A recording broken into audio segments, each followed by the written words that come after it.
Welcome back to the Searley Talks Warriors podcast, brought to you by our sponsors, Ortex. On this episode, joined by one of the leading players in the NRL, our star prop, Addin Fonua-Blake. Addin, cheers for jumping on, bro. Honored to be on your podcast, bro. Obviously, a lot of people are wondering how the foot injury is. So how's it feeling, bro? And do you expect to be out there anytime soon? Yeah, bro, it's feeling good. Just got some good news. Obviously, it's a loose frank injury, but usually, those require about 4 to 5 months. But I was lucky enough that I didn't do too much of a major one. Mine's sort of a minor loose frank. So at this stage, the surgeon, I seen him on Monday. He just told me it'd be about 3 to 4 weeks.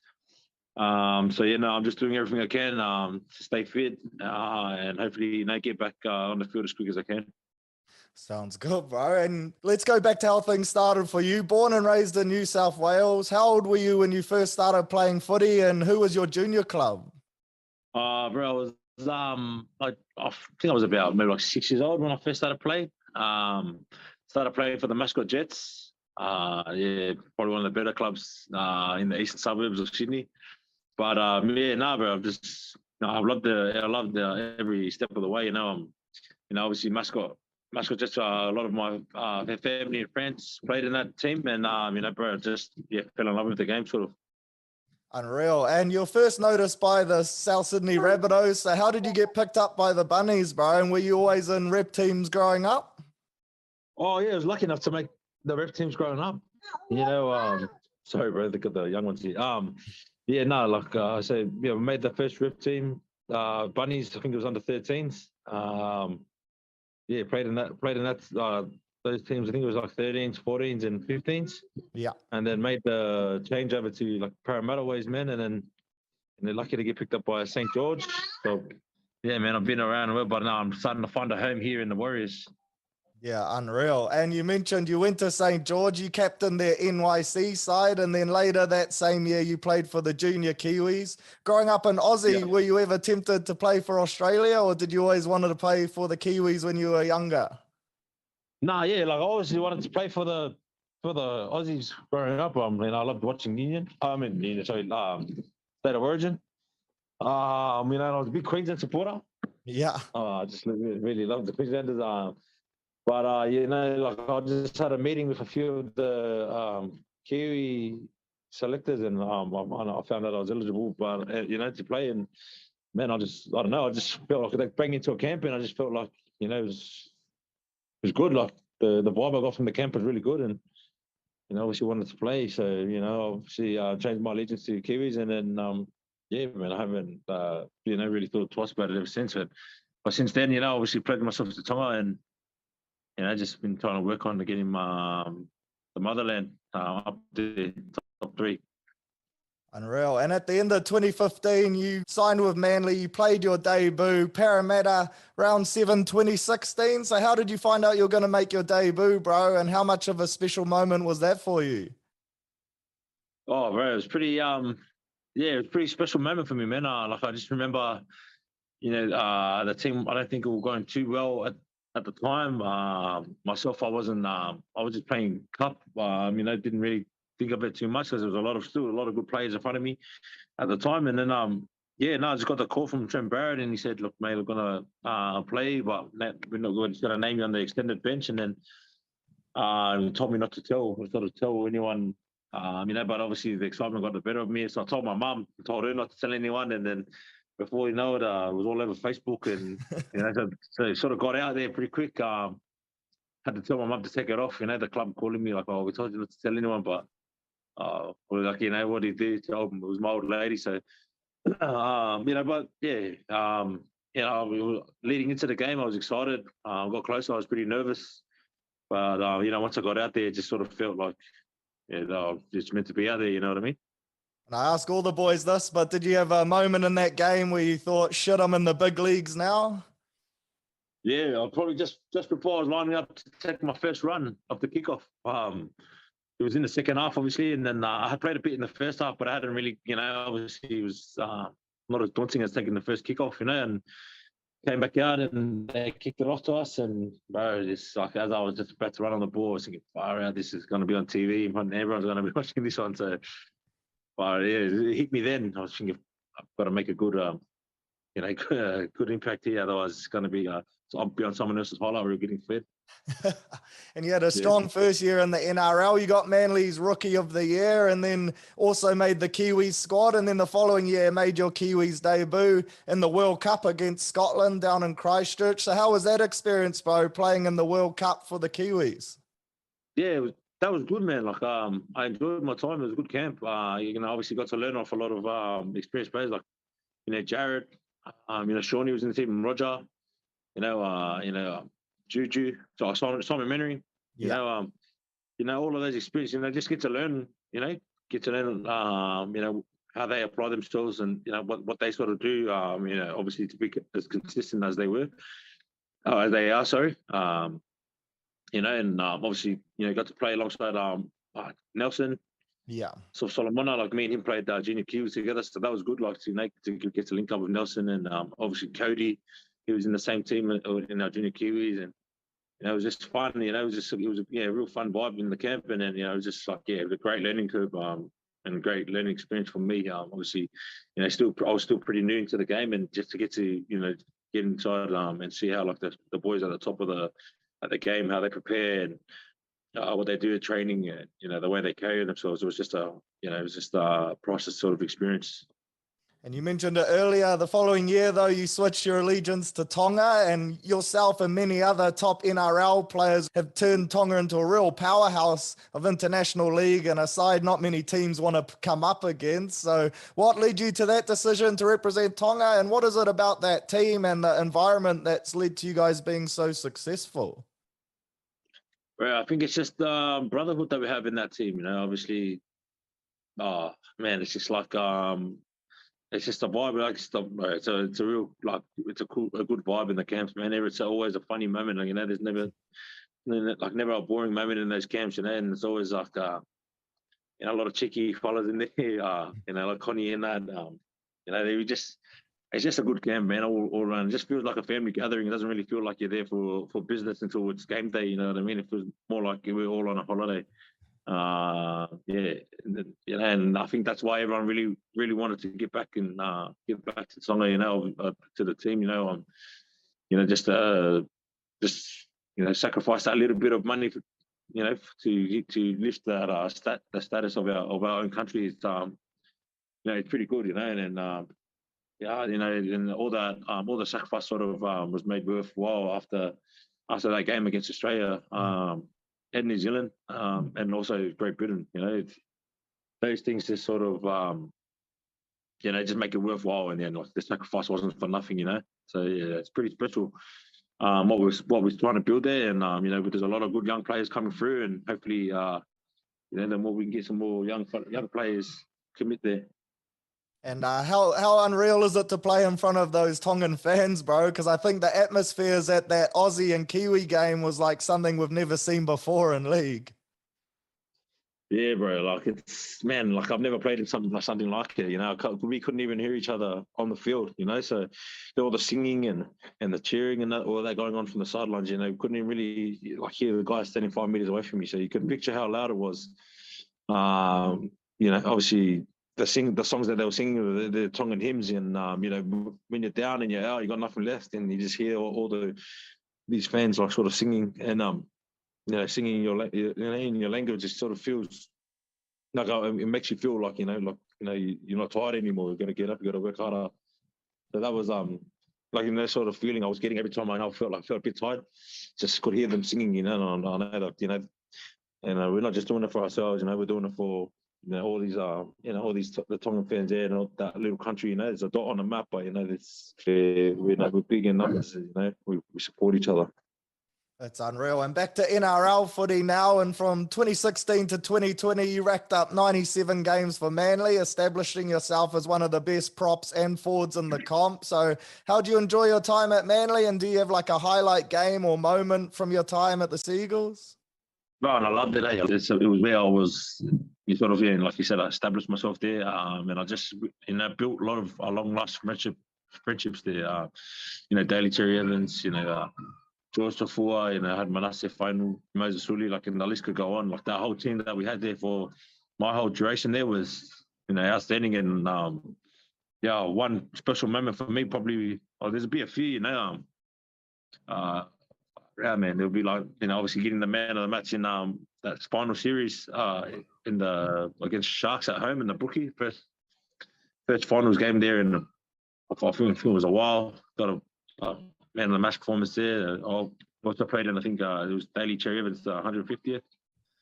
That was a good game. We ended up, I think we beat maybe it was the Tigers or something at Brookie.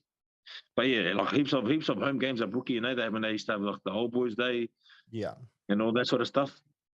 They were they were pretty pretty cool moments to be a part of, and I'm obviously looking forward to getting to be a part of a few of those for Warriors. And we know when we go back home to New Zealand and we get the home crowds and we can start doing some big events at home stadium. It'll be a different sort of feel. Obviously we're doing a great job here at Redcliffe, but obviously the connection there runs a lot more deeper at Mount Smart.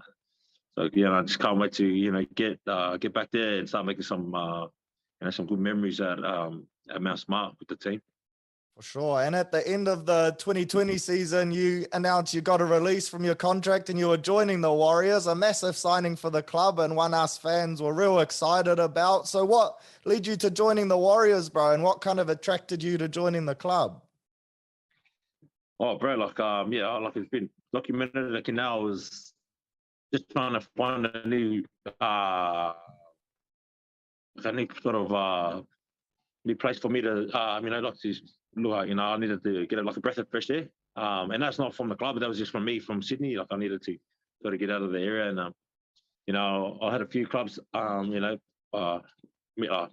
spoke with a few clubs, but, I feel like the Warriors it really felt like a club I wanted to be a part of. Obviously going back and thinking, remembering, what they went through that 2020 season and how they sacrificed a lot. Obviously it's just like that sort of culture of, why wouldn't I want to be there? You know what I mean? These are guys selfless, and they're the type of guys, you never really hear anything bad about the Warriors whenever you ever speak about, NRL teams. So, it's a sort of a perfect fit for me, get here, get to come, obviously, when Roger was here, obviously, Ken and Fuss, it was exciting, for, this is, obviously, this is the sort of players that I've already played with and I've already built relationships with. So it's not like I'm coming to a completely new team where I don't know no one. I still had a few mates there, and unfortunately, those boys moved on pretty quickly as soon as I got here. But it was good just to get to lace up the beach with them a few times. Obviously, Roger's going to be, Roger's a legend of the game, and to say that I got to play Wiki McAlvin was pretty good. And Puss, obviously he's a freak. Ken as well. And obviously having Tohu, he's up there with one of the better players that I've played with, and just to get to learn him off him, he's real cool.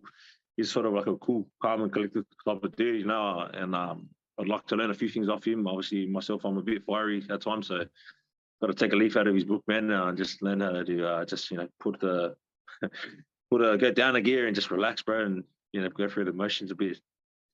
And you touched on it a little there, but you're known as a strong ball runner and a pretty big defender, a real enforcer in the middle. So what's your mindset like heading into games, bro? Bro, it used to be when I was in my younger years, I used to just, sort of psych myself up all week, as soon as the game finished, as soon as we start doing preview for the next game, I'm already up for the game. But nowadays I just like to sort of muck around a little bit, kick back all the way into out for warm up, and then try and switch into game mode. Yeah, man, I feel like if I don't, I burn myself out and I'm thinking about that game too much, and don't really get to live in the moment of what's happening. And rather, I'm thinking about what's going to happen on Saturday. I'm thinking about that on Monday rather than just let it happen on Saturday. So yeah, it's definitely gotten a lot easier as I'm getting older. I get to sort of learn what works and what doesn't work. For me, and for me at the moment, I think just keeping cool all week and doing the work when it needs to be done, but just leaving the game until when it's game time, rather than play it a million times in my own head. And you're consistently one of our best week in and week out. Did you have any work-ons or areas you wanted to improve on this year, or was it more about just playing consistently good footy still? Yeah, we definitely wanted to play consistent and better than last year. Always looking to get better, but obviously, a lot of us had to drop a few kilos over the summer. That was one of the key points. The coaches sort of told a few of us bigger boys, we can play a lot. The game will be a lot easier, and we'll move a lot better if we can lose those kilos. So, I had to drop a few kgs. And I'm definitely feeling a lot better this year. Feeling like the minutes I am lasting is, there's quality in them rather than just, sort of lugging myself around the park. And it's just a lot easier to tackle and do those repeat sets when you're 3 or 4 kgs lighter than rather than running around and feeling like you can't even breathe, as like what I was last year. So that's credit to the coaching staff, tipping me up. I wouldn't have lost it without them blasting me every day. But I think it's helping the club step in the right direction. All of us big boys coming back leaner and lighter, and yeah. Sure, and you've captained the side now on a few occasions with Tohu out, and you've been an unreal leader for the team. Is the captaincy a role you enjoy, and is it something you'd like to continue to do in the future?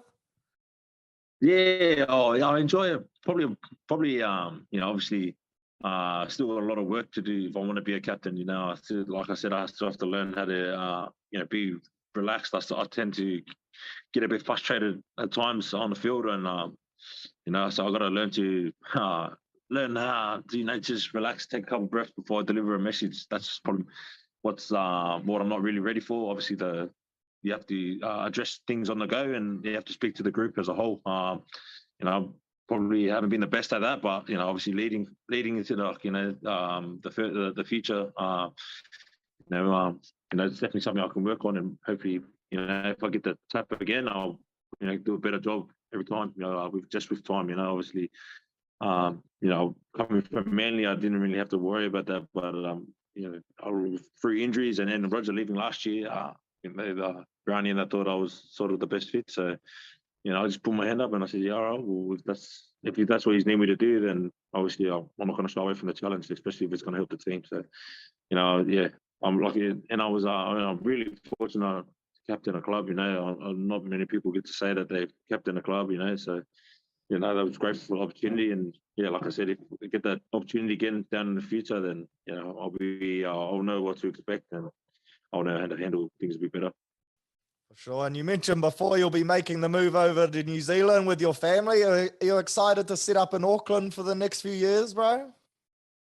Yeah, bro. Just get over there and just start the new chapter. I've obviously what I wanted to do 2 years ago, but it's been a little bit of roadblock, but we just roll with the punches here.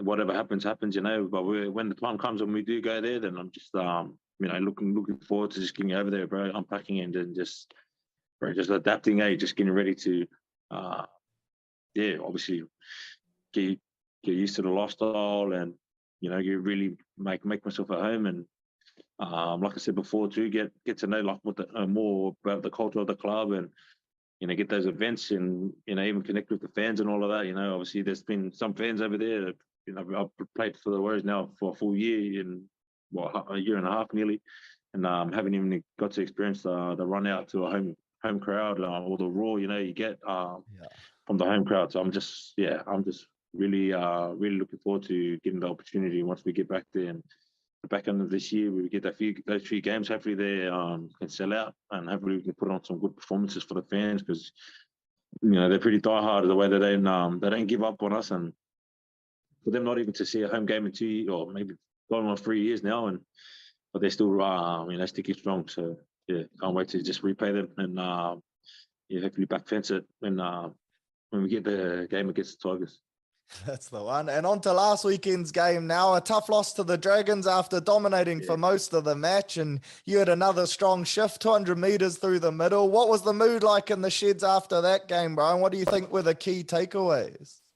Yeah, man, it was disappointing, but it's just simple things, bro. Like errors, good ball error, our yardage errors gave them opportunities, and obviously just discipline, bro. If you don't respect the ball, bro, any team in the NRL, on the day will give you a good run for the money. And Dragons were just too good on the weekend. They capitalised on all of our errors and all of our penalties that we gave them, the leg outs. They were just too good on the day. But yeah, well, there was some good. Obviously we're starting to come back and play some good footy like how we were in sort of the start of the year. And I think that's a lot of that has to do with obviously a lot of key personnel coming back. So he's a very good organizer of the team, and he helps us around the park, and he obviously takes a lot of pressure off Shawnee and then Dejan last week. And helping them, get the ball early and how they want it. So that takeaway was we just gotta sort of respect the ball more, and we gotta when we got teams in good positions like down on their line, we can't afford to give them penalties away, and give them easy meters up the field, and kick the ball out 40 meters, and then they're attacking our line rather than coming off their own. And a big game this weekend for the lads, taking on the Knights at Redcliffe. The boys are 4 from 4, a bit of a fortress there this year. What do you think is the keys for the boys heading into the Knights game this Saturday? Oh, bro, just got to try and win it up the middle way. They got a really good forward pack. The two Safidi boys, Mitch Barnett, Clemmer, they're real big pack, and they win a lot of their games through the middle. So our middle's got to be good.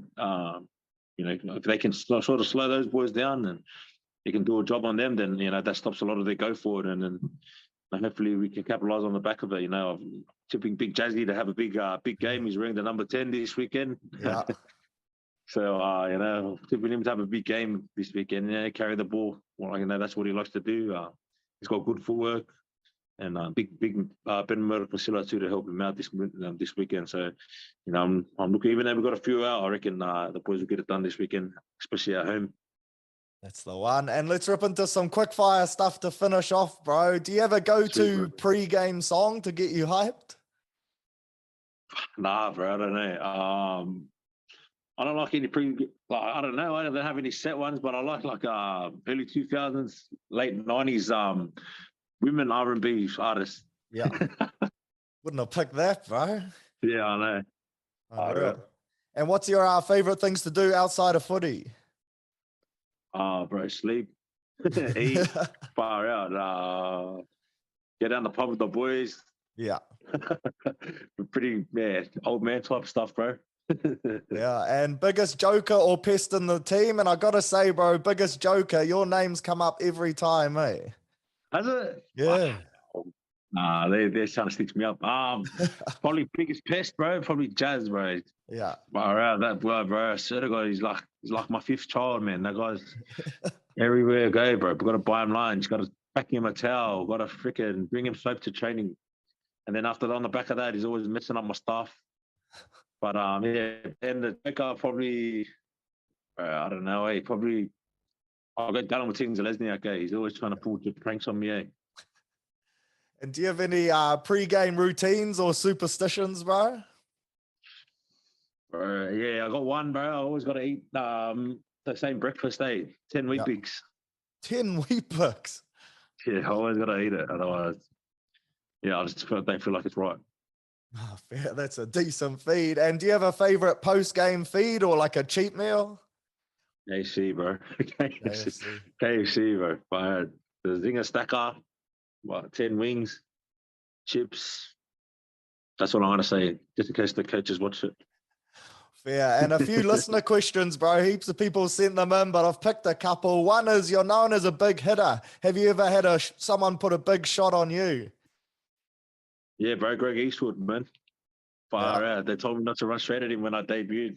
When my debut year, ran straight at him. Bro, the bro popped my freaking ribs out, Oh. So, he's probably the hardest that's hit me so far. Solid. The next one's from Cruz Diamond, and he says, what's your most memorable try you've scored for the Warriors? You've scored a few. Probably the one on my 100th. On my 100th down in Canberra. So it's probably my most memorable one. It was a milestone for me, and obviously get over the line. That's good. Unreal. And then George Takarangi says, will you be playing for Tonga at this year's World Cup? Sure, you can bet your house on it, bro. That's the one. And then the last one from Larson, and he says, if you were to win Lotto, what's the first thing you'd buy? Yeah, a lot of first thing I buy.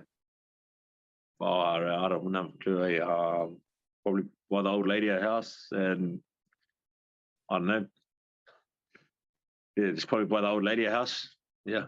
Oh, good man, good man. Well, that's all I've Yeah. got, bro. So thanks heaps for taking the time to jump on. Love watching you play every week, and can't wait to see you get back on the field soon. So a quick recovery and up the Warriors.